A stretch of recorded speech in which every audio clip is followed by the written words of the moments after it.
Hi, everyone. Welcome back to the last episode of season 1 of Books and Booze, where the Lushes interview indie authors and have them read a little bit from their work.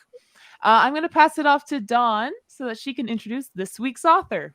Hey everyone, welcome back for our last episode for this season. And I want to introduce Jennifer Saviano and her novel. And tell us a little bit about yourself first. Where are you from? How long you've been writing? If you want to give me your social security number, I would be totally cool with that too. Sure. Okay. Well, I'm from New York, Long Island specifically. I've written, it's been my escape probably my entire life. So I've always enjoyed writing. I moved down to North Carolina in 2008. Finally published my first book during the lockdown. And just been writing ever since, trying to get these books out. Nice. Therapeutic. And what is the novel that you're going to be reading today? It's Savior, book 1. It's an MC series. Oh, Motorcycle. Yes, we love motorcycle clubs. I didn't realize this whole motorcycle thing was so big that it needed like MC. It's a whole genre. I didn't know. It's its own trope. Amazon really needs to add a section for MC because there's a lot. There's a lot. Like Mafia has their own. Why doesn't MC? Exactly. Yes, I agree. It's just as big. Do you want to tell us a little bit about that book, like the premise of it? Sure. Savior is about a group of bikers. Their mission is to rescue women and children from domestic violence situations. The story starts with the main character, Dean. He's kind of at rock bottom in his life, having just, lost his marriage, about to be kicked out of his MC. Like, he's just really going through it. Oh, no. Yeah. The female main character, Vana, she is just getting out of a domestic violence situation herself. And she ends up meeting Dean through some unique circumstances. If you want me to get into that, I will. If that's considered spoilers, I won't. I don't know how you guys do on your show with that. Whatever you feel comfortable. Yeah, whatever you want to give away. Vana, which makes my story kind of unique to the genre. She's a witch, but it's not paranormal. I'm a witch in real life. So is Vana. Like yeah. Okay. Yeah. Okay, cool. So the reader kind of gets to decide, like, is this magic or is this just coincidence? So the things that happen could go either way throughout the entire story. Nice. Oh, that's like a nice additional layer. Oh, there's lots of layers. Yeah. I had a lot of fun writing this. Feel it. Can't wait to hear it. All right, Sonia, you want to give the drink words for today? Yes, I have. Correct me if they're wrong, but I got them from the email. So Viper, Axel, Viking, Cherry, MC. Yes. Yeah, great. All right, and we're gonna mute our mics when you read, so you don't hear our slurping. Yeah. Okay. And do you want me to read now? Yeah. Whenever Are you ready? Let me find it. You're like, oh no. Take your time. Take your time. We're here. Yeah. You might have to stare at the top of my head while I do this. No, that's great. No, that's fine. It's all good. Okay. I just opened a fresh beer. I'm ready to go. Okay. So I figured I'd just start at chapter 1. Nothing too risque. But it gives you the gist of what this story is about, the essence. Okay. So I figured that's a safe bet. All right. Okay. That's great. You guys ready? Yeah. Ready whenever you are. Okay. So Dean, chapter 1, 3 years before collision. The MC patch on my leather cut says I'm a savior. One might think that word implies we're men of God. Some of us are.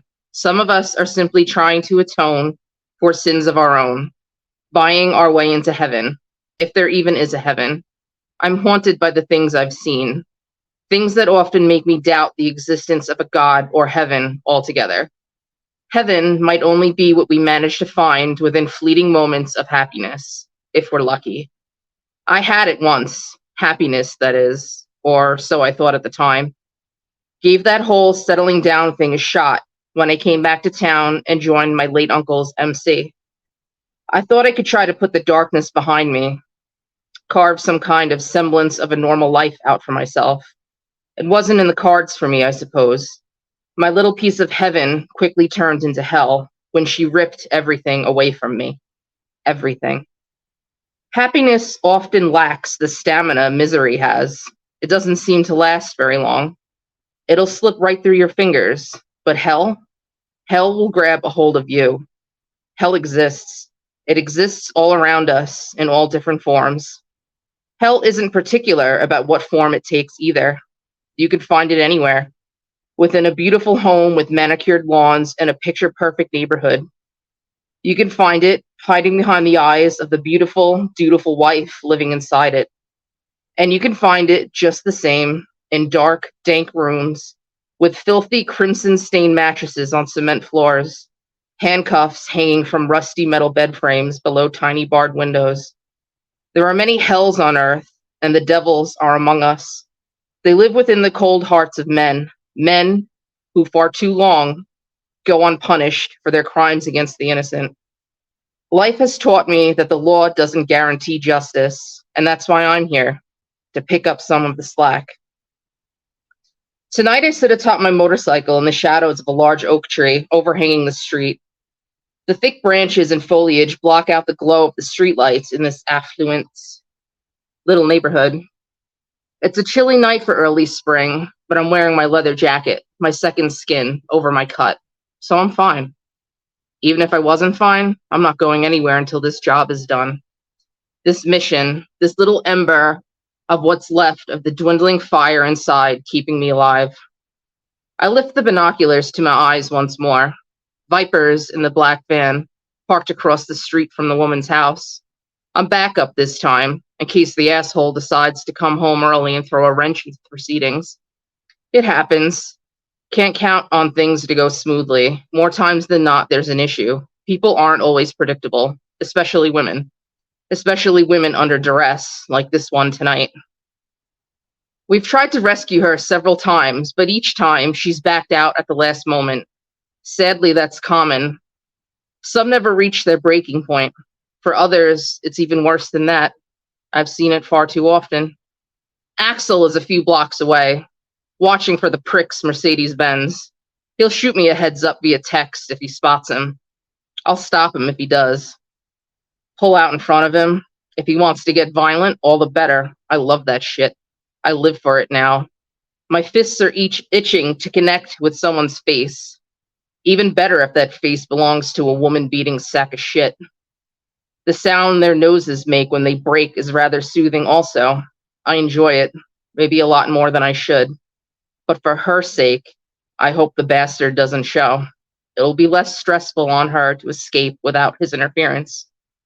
Viper flashes me the brake lights twice. That means he sees her. She's actually coming out this time. I shift my focus back to the driveway, hoping to see her with a bag or two, hurrying to the van. Once inside, Viper will transport her to a safe house. We don't own any yet. We work with organizations that run shelters for domestic abuse victims and their children. Not only do we assist on occasion with helping victims get out, we also provide free security to the safe houses as well. That's why we're called the Saviors MC. We save people, women and children. We also run fundraisers to raise money for the shelters and organizations that work with us to help make this shit happen. But this part and security, we don't advertise to the public. It's kept secret for the victim's safety and privacy. One of our set in stone MC rules. I don't break that one. I barely hear Viper start the van, but it means he sees her coming towards him. That's good. I silently hope she chooses freedom this time. Some of the women make it to the end of the driveway, hesitate, then run back to the house. She's done this before, and there ain't anything we can do about it. Come on, baby. You deserve better than this life. Go with Viper. You can do this.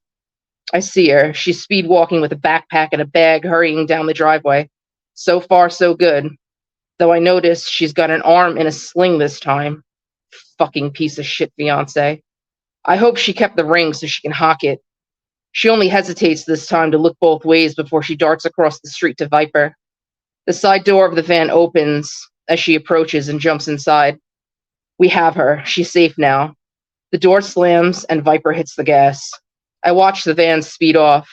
No time to hesitate once we have them. It's for the best. I watch him take the first left and disappear down a neighborhood side street. Fucking aces.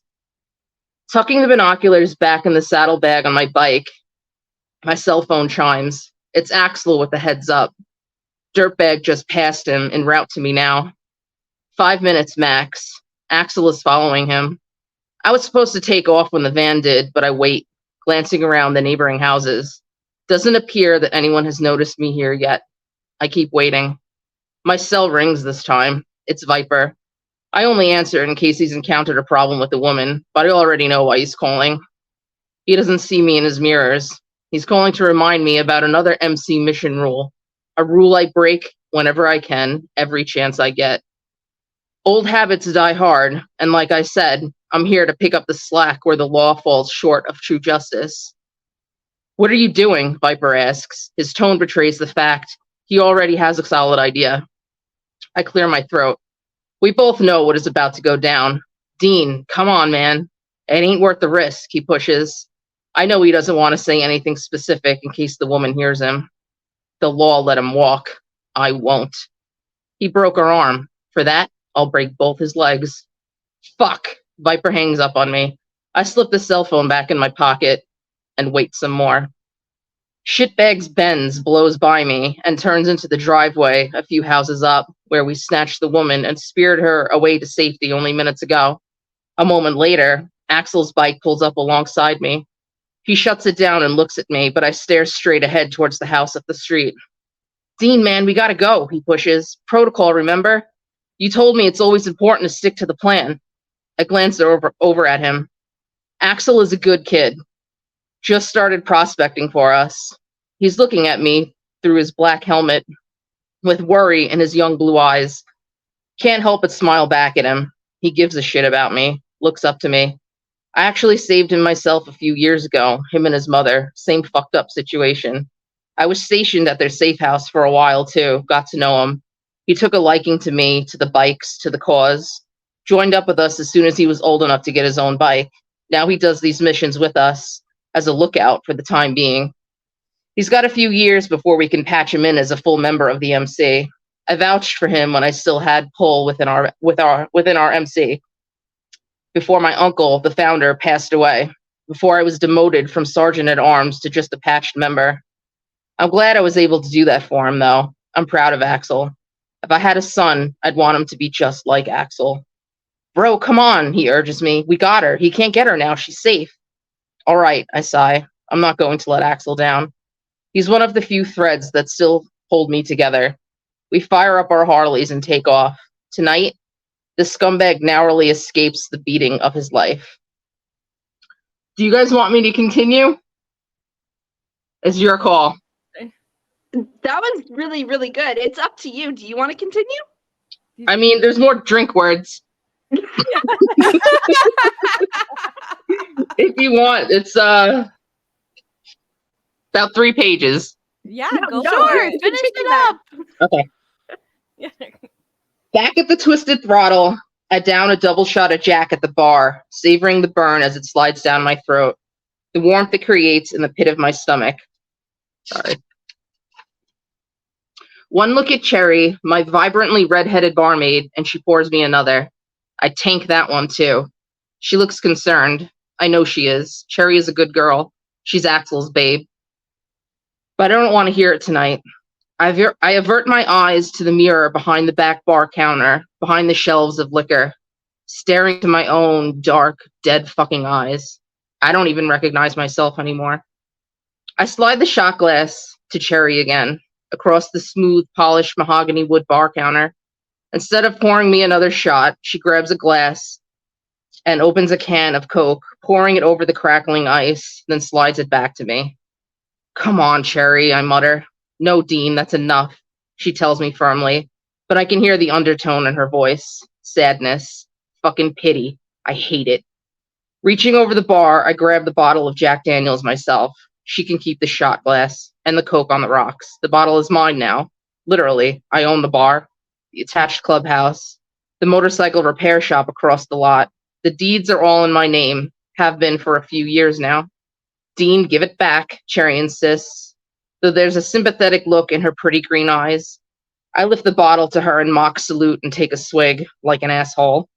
She looks like she wants to cry. Fuck this. Can't take it.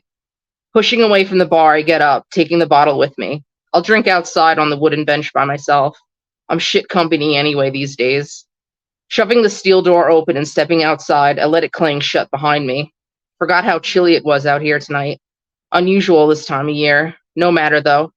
Hopefully I won't feel anything soon. Not the cold, not the heartache, nothing. I settle down on the bench just outside the steel door of the roadhouse, against the brick wall, and let my gaze surf the sea of motorcycles, trucks, and a few cars in my lot. My patrons. Why they love this hole in the wall, I don't know, but it pays the bills. Sometimes I'm grateful for it. Tonight, I don't care about anything. The steel door opens and clangs shut again. Viking, my bouncer, MC brother, and friend for years, steps outside, his huge body looming over me. He's called Viking because he looks like one, like somebody yanked him out of a historical docuseries about them and gave him a Harley-Davidson fat boy and a black leather savior's cut. You never guess he comes from a well-to-do family, or that his real name is Gunther Westergaard. He'll break your face, though, if you call him anything other than Viking. He clears his throat, but I don't look up. I know I'll see the same thing in his eyes. Cherry probably sent him out here anyway. I take a drink instead. Heard the mission went well tonight. Extraction went smoothly, according to Viper. Says the woman is safe and sound, Viking says. I nod. There's that. Viking lowers his hulking form down next to me. Can I get a swig? No. The fuck not, greedy dick. He elbows me in jest with his massive tattooed arm. You won't give it back, then I'll have to fight you for it. We both know how that'll end, he laughs. I'll knock your ass out. Now there's an idea. Promise, I mutter. He sighs. Bro, I get it. You don't. No one does or can. Lucinda is a... Don't fucking say her name, I snap. Don't mean to. It's an instant reflex to the pain. I take a breath and let it out slow, attempting to shove the pain back down. It's not working. I take another swig of Jack. The MC needs you. You gotta stop this shit, Dean. He's growing impatient with me, and not just about tonight. Cherry needs you inside in case somebody gets rowdy, I attempt to deflect. Cherry is on break, crying her eyes out. She asks me to come out here. Viking's tone is noticeably sharper. None of us want our women crying. She's one of ours, Savior's property. It's not as misogynistic as it sounds, just means she's under our protection. Nobody can mess with her. We all look out for our own. But I made her cry. And I feel like shit for it. I do, I swear. I just don't want to feel anything tonight. You have all of us, Dean. We love you, bro. Viking continues to push me. Fuck, no more. I lift the bottle and chug the alcohol into my system now. Viking jumps up and knocks the fucking bottle out of my fist with a hard swat of his giant hand. It shatters on the pavement beside me. I stare at the shards of glass and dark liquid spreading across the shadowed pavement. The fuck, Dean, he shouts at me. You trying to kill yourself? Death by fucking Jack, you asshole. That was alcohol abuse, I mutter, gesturing to the broken bottle on the pavement. I sit back against the bench again and wait for the alcohol to kick in. Didn't eat today. Shouldn't take too long. Maybe I should kick your fucking ass, he shouts again. I lift my arm and gesture with my hand for him to bring it on. Promises, promises. Nobody keeps them. Especially not Lucinda. Viking grabs me by the lapels of my leather jacket and hauls me to my feet, glaring in my face.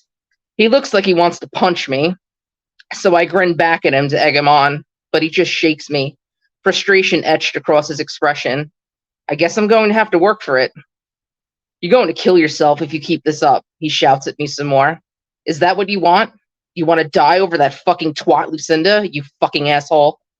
I struggle to get out of his grip. The jack's finally kicking in. Figures, now that I might actually want to hit him. Ain't just about fucking Lucinda, I say, or try to say. Maybe it came out coherently, I don't know. Does it even matter anyway? Yeah, I know there's a bigger picture here, Dean. But you gotta move on. Life goes on, bro, Viking urges. You have other people counting on you. You're gonna lose this fucking MC. Do you want that? Lost everything else, I mutter. No, you didn't, Dean. You beat her in court. You keep everything. I shake my head. Lost what mattered most. Maddie wasn't yours. Take solace in. I clock him in the face for saying it. True or not, that shit hurts too much. Ain't enough Jack in this entire fucking bar to numb that pain out. Viking slugs me in the gut and I want to puke. Knocks the fucking wind right out of me with one of his goddamn ham-sized fists. Fucker. Couldn't do me the damn favor and hit me in the fucking head. He holds me up while I'm keeled over, trying to fucking breathe. But I'm not done yet. He promised to knock me out. I'm through with broken promises. Throwing an elbow at him, I catch him sharply in the ribs. Stupid dick, he winces, releasing me as he takes a step back. I stagger to stand straight and square off with him. All I need is one good shot. I don't even care if they leave me in the dark fucking parking lot. Come on, asshole. I raise my fist as if I actually want to fight him. You couldn't kick my ass wasted. I taunt him. But he just folds his massive arms across his barrel of a chest and looks at me stoically. Come on! The sound of heels clicking hurriedly on the pavement towards us from the patio out back, down the lot, echoes behind Viking. Shit. It's fucking Cherry. She must have heard us shouting. I might still have time. Fight me, asshole, I yell at him again. You really going to do this in front of her? Viking looks at me, his disappointed expression irking the shit out of me. Cherry walks around him and I drop my fists in defeat. Fucking dick, I say to him, as she looks between the two of us, back and forth, but her watery eyes land on me. I look away from her and stare at Viking, resenting him for letting me down. This fucking alcohol isn't working fast enough. Fine, I mutter. I'm out of here. Pulling the keys to my motorcycle out of my pocket, I turn and walk towards the shop where I parked her. I'm confident that this will work. I'm almost at my last resort. If this doesn't work, I'm just going to ram my skull into the fucking brick wall of the Twisted Throttle Roadhouse. No, Cherry shrieks, throwing her petite little body against me, grabbing at me to stop my progression towards my motorcycle. You fucking prick, Viking scowls at me. You want to wrap yourself around a tree? Dean, you can't ride like this, Cherry cries. No, I can't. Viking better stop me. I don't look at him, though. I don't want him calling my bluff. I try to get past her gently. I don't want to hurt Cherry. Either Cherries. Great, there are two of her now. Maybe the end is near after all. Cherry, let me have the keys, I say. No, she shouts at me. I'm getting Axel. Fuck, don't get the kid. I glare at the Vikings. All you had to do was either let me fucking drink myself into oblivion or knock me the fuck out. You need to let Cherry go, Dean. Viking sounds pissed again. But I'm not going to use Cherry to get my way. So I let her go. I'm sorry, Cherry. I mean it, but I'm sure I still sound like an asshole regardless. The other motorcycles in the lot are spinning now. Fuck yes, it's almost over. For a time, anyway. I grin at Viking as my head reels. Looks like I don't need your fucking assistance after all. I sway on my feet, going down soon. Would have preferred to have been left the hell alone to pass out on the bench, but whatever. Maybe I can make it back to the bench. Cherry helps me, tucking herself under one of my arms as we head back in the direction of the roadhouse. I wasn't going to ride, I whisper to her, or I think I whisper, as we stagger back towards the bench by the front door of the Twisted Throttle. I'm an asshole, but I wouldn't actually do that. I just wanted him to hit me. She's crying. I'm such a prick. I'm sorry, I say again. Viking grabs the collar of the back of my leather jacket, hauling me back to my feet. I guess I fell. Didn't even notice. Aces. He tosses me at the bench and I land half sitting up, but mostly on my side, before I straighten myself out somewhat and he sits down next to me. I got it, Cherry, he sighs. Don't tell Axel.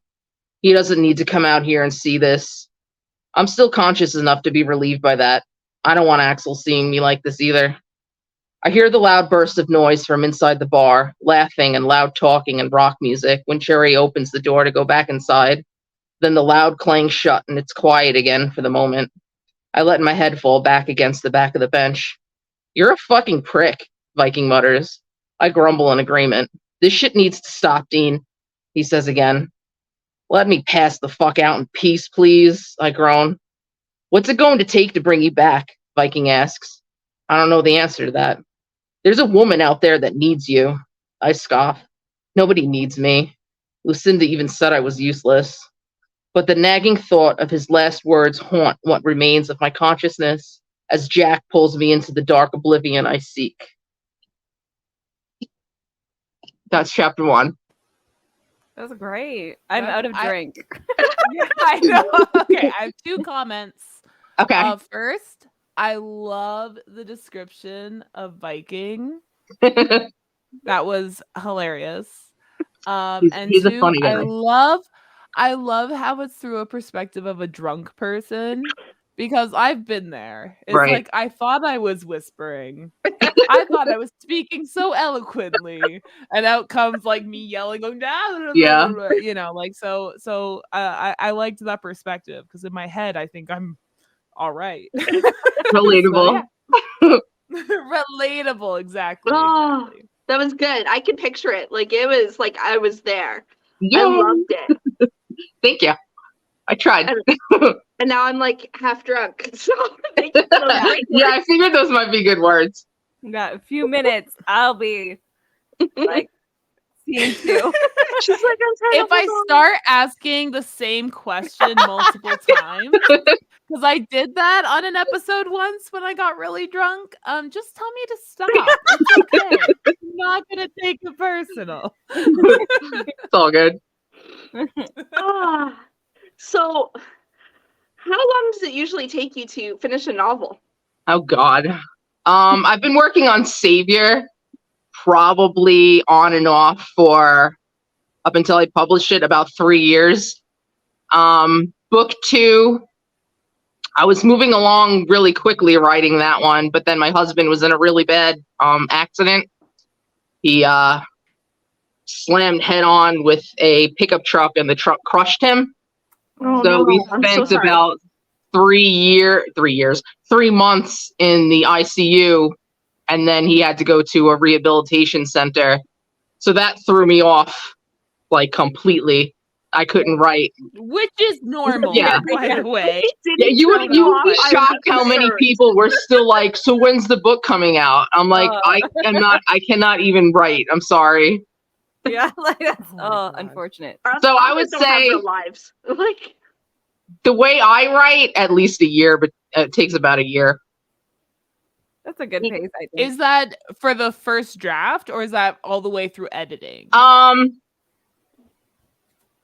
Maybe like a year and a half if we're gonna count like start to absolute finish as in published, probably a year and a half. nice. That's not bad. Yeah. That's I mean, not did you faster see than my how thick it is? It's 666 pages. That's a- Woo! that's That's a crazy. good Yeah, That's a big it's a boy. thick one. We like them thick, so that's all good. I like them thick too. And long, thick and long. Yes. We It's like perfect. 3 fingers, right? That's the Yeah. 3 fingers, yeah. So what kind of research did you do before writing this series? I had to do a lot into like the rules of MC, some law enforcement stuff. I mean, I do personal research in my own life as far as like witchcraft and practices of that sort goes, because I mean that's like my actual real life daily thing. Yeah. Some law stuff, castle doctrine in the state of North Carolina, things like that. Yeah. Can you like define what MC is for the people that don't know? MC is where the story is based around a motorcycle club, where you have that like that That's what brotherhood the C connection. Yeah, it's motorcycle club. Okay. No. See, I was like, I knew it was motorcycle something, but I didn't want to seem weird, so I wasn't gonna ask. But club, yeah, just a It could club. just be I like motorcycle. because you can't say gang or anything, so it's a club. Yeah, motorcycle club. Motorcycle club. Like, Yeah. yeah, it's a motorcycle club. Okay. Good to know. That is, yeah. We're Yeah, learning. Yeah, I mean, well, people use MC for main character also, so I can see Yeah. where it gets like confusing when you have like the whole list of like terminology there. Yeah. But yeah. And like FMC is female main character, right? And then MMC is like male main character. So like, yeah, it can be confusing. Yeah, totally. I get it. Wait till female motorcycle clubs start coming out. Then it'll get even more confusing. I actually have one in my third book, the one I'm writing now. There's a female MC in it. Hell yeah. Nice. Yeah. So like how did it come that you got like published? Like you said you were writing your whole life. What kind of triggered that, like, no, now I'm publishing a book? I just decided to go for it. I can't have kids for like, you know, whatever fucking reasons. The universe doesn't want me to procreate. But I wanted to make something that I could leave behind. So I was like, just publish something. So I did. And I'm a big fan of the MC genre. But what I found in reading, they're really fun, but they're not very deep. Most of the MC romances I've read, you could read like in less than a day.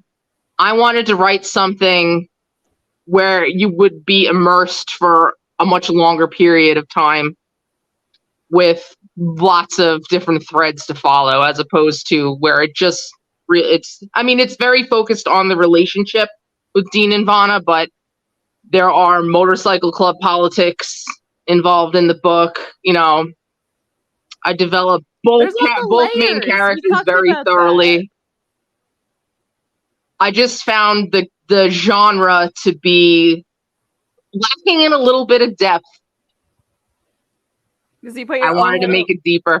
Yeah, you put your own little. This is what you want to read in a book, so that's exactly what you put into it, right? That's amazing. Yeah, and that's a really good piece of advice for people who want to write.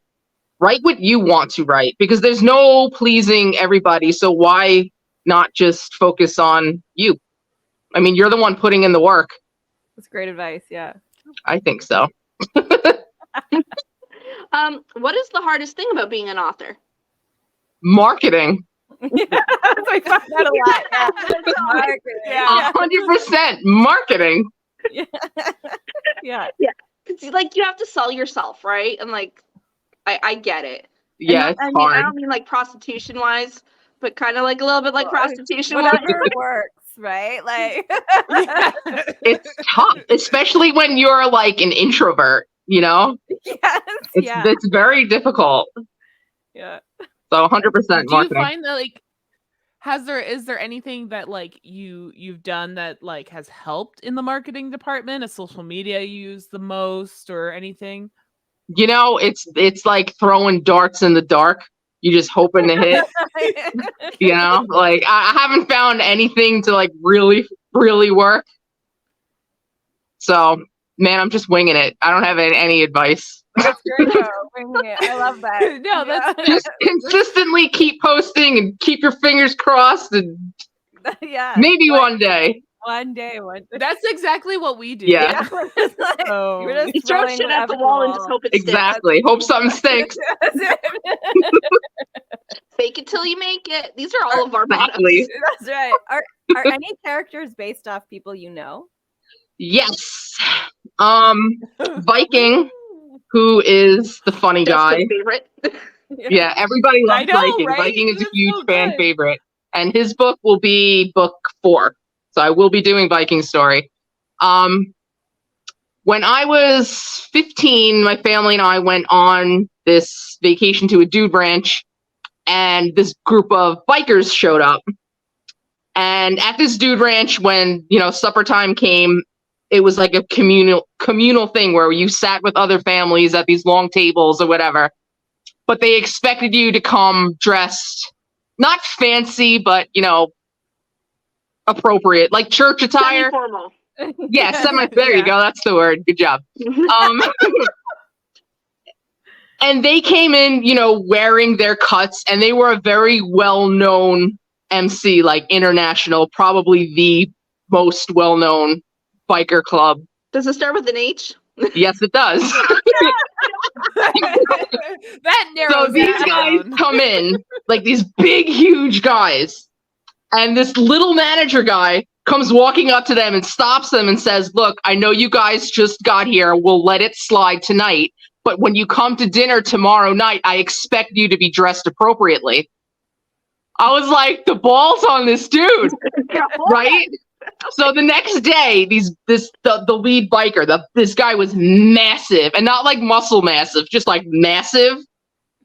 He comes in wearing no shirt, titties out, with a black leather vest, and get this, a bow tie.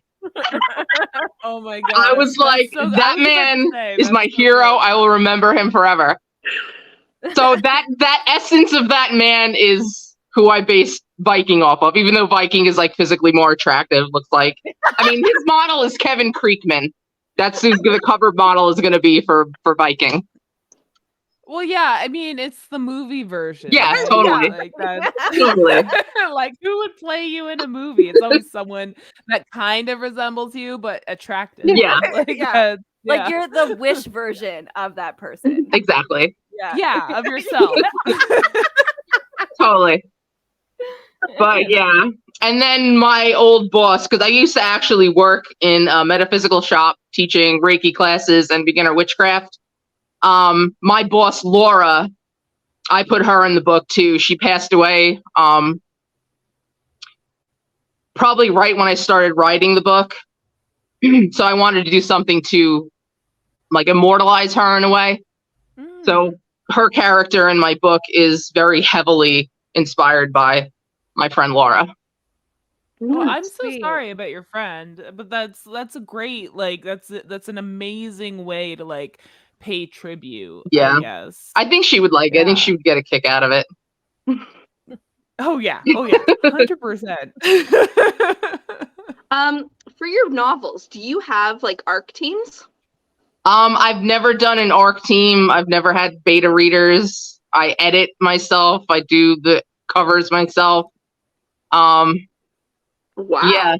You're a one-man band. I do. I design all my merch. That's great. That's amazing. No, that's so perfect. like you're multi-talented. I try. No, that's really good. Are you a Pantser or or a plotter? I like to plot out all of the very main points I want to hit in a book. But then, you know, as you're writing a book, the characters do become almost alive to a point where you sometimes can't make them do something in the plan, and then they just fuck it all up. And you become a pantser in the mists of, you know, your psychosis that you're putting on the page. You're a ploncer. There you go. That works. Yes. I accept that. Yeah, we've heard it from both sides, like, because we've had like I think this is like our 20th episode, so like we've had it where some people are like, no, I plot every little detail, and then we get somewhere it's like I can't plot. Every time I try to plot, it just never ends up that way. So yeah, so I always love to ask that question because every author has like their own kind of method to their madness. Yeah, like, it's definitely Jessica madness. also likes learning new things about books, like the book world. Oh yeah, I just learned MC. And the C is for club. Yeah, so when she learns something new, she like loves it. She just like always asks about it. So when she learned about Pantser and Plotter, like she was like, oh, I just learned this today. I need to ask this. I love it. Yeah, I love it when I she gets ask excited. everyone. That's awesome. It's become like a thing. What do you think is harder, character development or world building? Probably world building. My characters come to me pretty like vividly. Like I go like real in depth with my character building.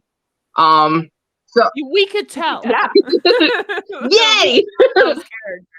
Yeah, so probably the world building. And I guess it would depend on what, like if it's first person, third person, like how you're telling the story. I would imagine that would influence, you know, so in a certain you just way. mentioned first person, third person. How do you prefer to write, first or third? I think first is easier.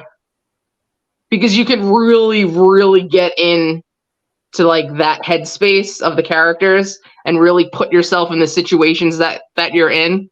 So when I write, I like to make you go through what they're going through. Yeah. Yeah. So And if their you thought read the process. reviews on my book, you'll see so many people saying like how like frustrated they were, but that they fucking loved it. 'Cause, I mean, the way I write, you feel like you're there. But no, that's what I just Yeah, said. Like when you were done reading, I was like, I literally pictured myself in those scenes. That's awesome. Well, that's what I was saying earlier about the drunk, like the perspective of like the drunk person, because in your mind you're like, I'm trying to whisper, but that's not what might be portrayed. But we are only seeing, Yeah. like we're seeing from that person, right? So we're seeing like what, that's why I said I relatable. So Well, my yeah, 'cause I was like, narrators, I because could it's see also that. available on Audible, did a much better job than I did. So if you guys are into audiobooks, like that's the way to go. That's not awesome. How was it like finding narrators and getting like an audiobook out for you? Because a few of the authors haven't had audiobooks yet, so I don't really know. I originally wasn't going to. Hang on, take a sip of water. My throat's drying up on me. No, go for it. We've been drinking already. They say that you should once you publish your book, you should go over to ACX and claim your book so nobody else can. Because then they could produce an audiobook and steal all your income. Like it's just a hot mess to try to get Amazon to correct that situation. So for any new authors, even if you have no intention of creating an audiobook, sign into ACX, which is, connected to Amazon, and claim your shit because somebody else will. And then it's a nightmare. Anyway, so that's what I went to do. And then I was just like, how much could this really be? Because some of them will take royalty share where it costs you nothing up front. And some start as low as $50 per finished hour. And, it goes up to, pretty high for like the very well-known narrators. I all along heard the voices in my head of my characters. So it took me, and I'm very, very picky and specific. So I waited until I found Dean and Vana. And it probably took about 46, maybe 50 auditions from different narrators until I found the two. Well, I found the one. I found Vana. But what I really wanted was a modified duet. So a male always reading Dean's part, no matter whose perspective it was in, and a female always reading Vana's part, no matter whose perspective it was in. I felt like that would really portray the characters' connection and obsession with each other, for them to not even mimic the other character's voice. That it would always be Paige Reisenfeld voicing Vana and PJ Freeborn voicing Dean, no matter whose perspective. Rewinding, I found Paige first, and I asked her if she had a male she could record with, because this was my vision, the Saviano method that I wanted for my book. And I invented that, by the way. Nobody did this before me. Good for you. And she was just like, I do have a guy. I'll have him audition, and if you like him, we'll move from there. So I kept my fingers crossed that I would like this guy that she works with. And he sent over his audition, and it was a freaky experience because his voice was Dean that I had in my head the entire time I was writing. This is such a fate moment. Oh, yeah. And oh my gosh, the signs, like she got out of her car to go to work one day and the name Dean was carved into the cement right at her as she stepped out of the car. There are characters in the book that are like names from members of their family. Like it's crazy. Dean is a Scorpio. Like the way Dean is described in the book is Paige's brother, like to a T. It's just the freakiest shit. So there were so many signs that the three of us were meant to come together and create this.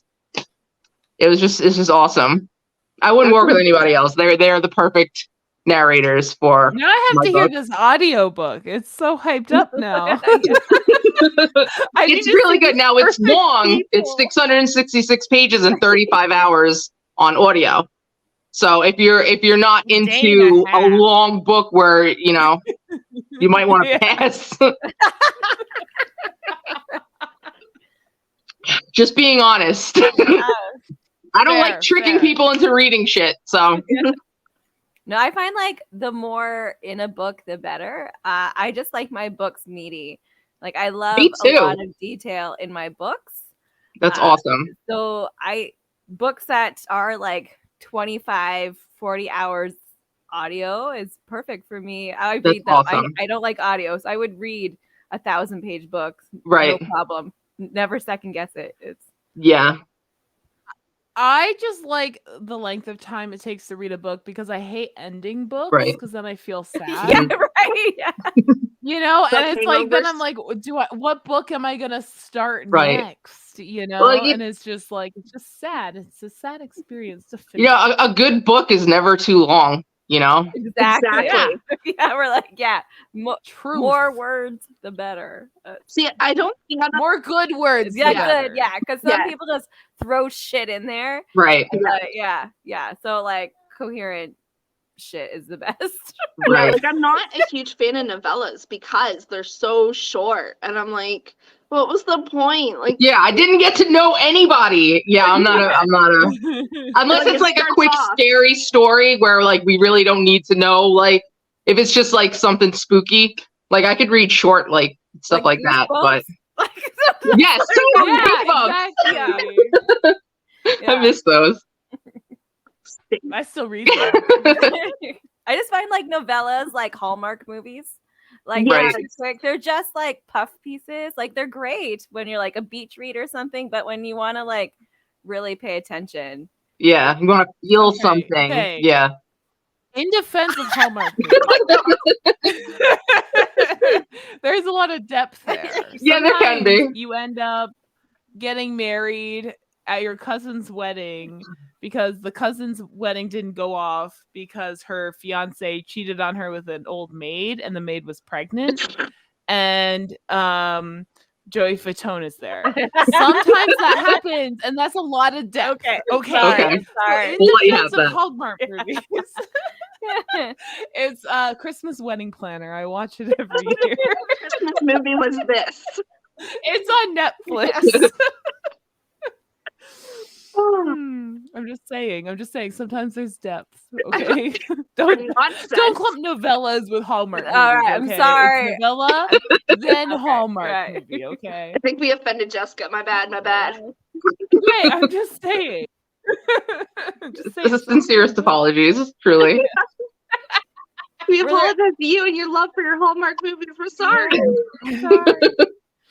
Were there any like scenes too hard to write for this, or was it like you were writing a scene, you just had to like stop for a second, few days, and then get back to it, or just cut it all together? The scenes where more of the abuse was described were a little hard to write. The biggest challenge in book one was I wanted the bad guy to have a death that has never been done before. So to think that up took a lot of time. Every time I had an idea, I would research it to see if I could find it anywhere in any kind of platform. And I never did. So I feel like I may have accomplished that in book one. So far, everybody has said, like, yeah, I've never seen that before. So Now I want to see your Google search history because I'm on list. I'm on list.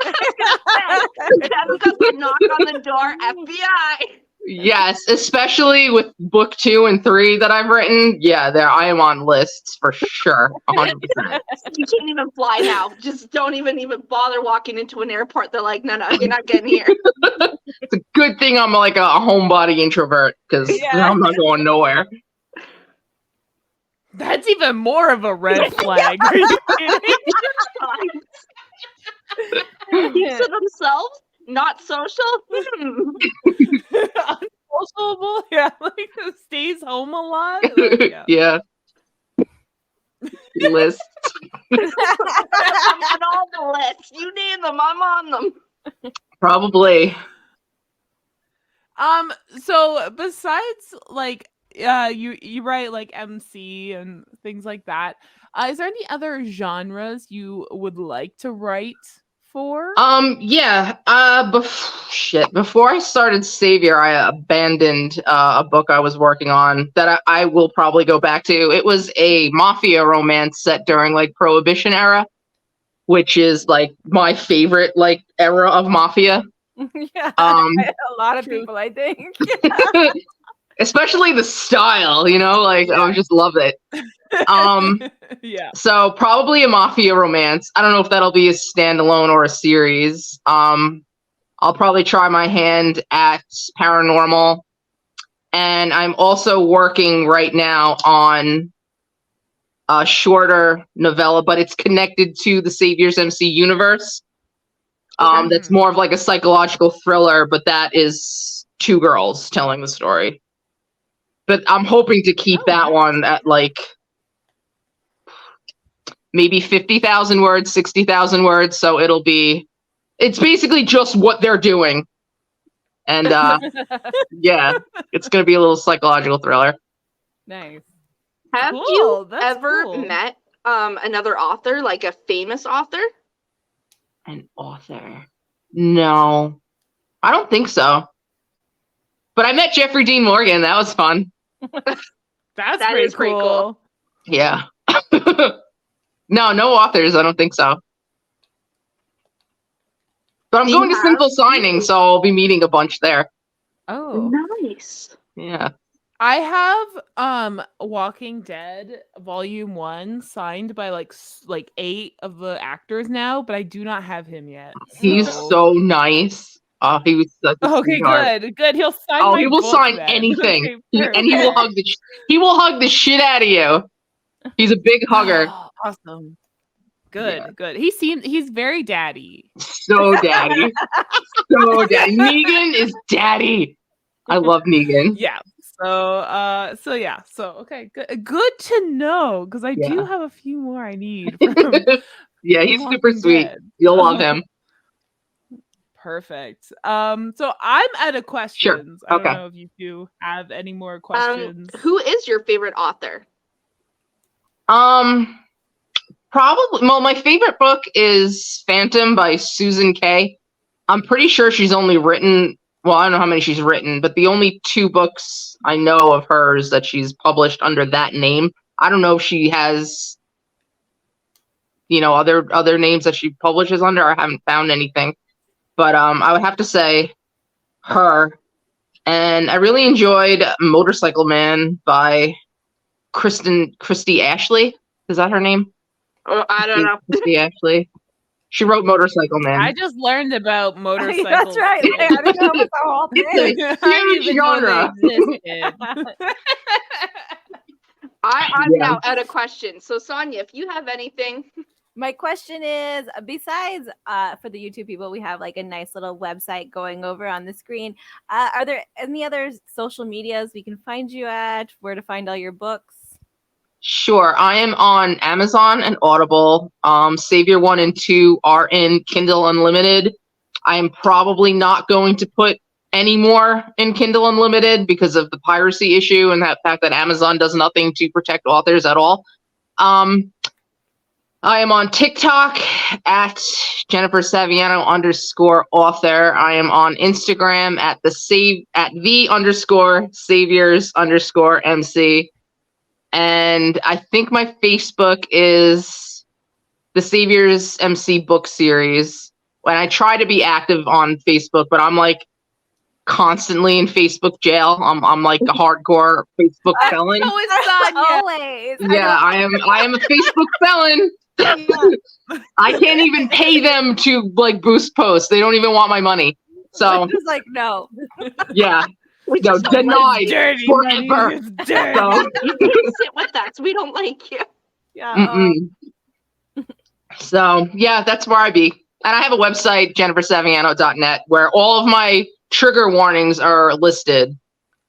So definitely check those. That's Perfect. which is Yeah. scrolling down at the Perfect. bottom of this video right now.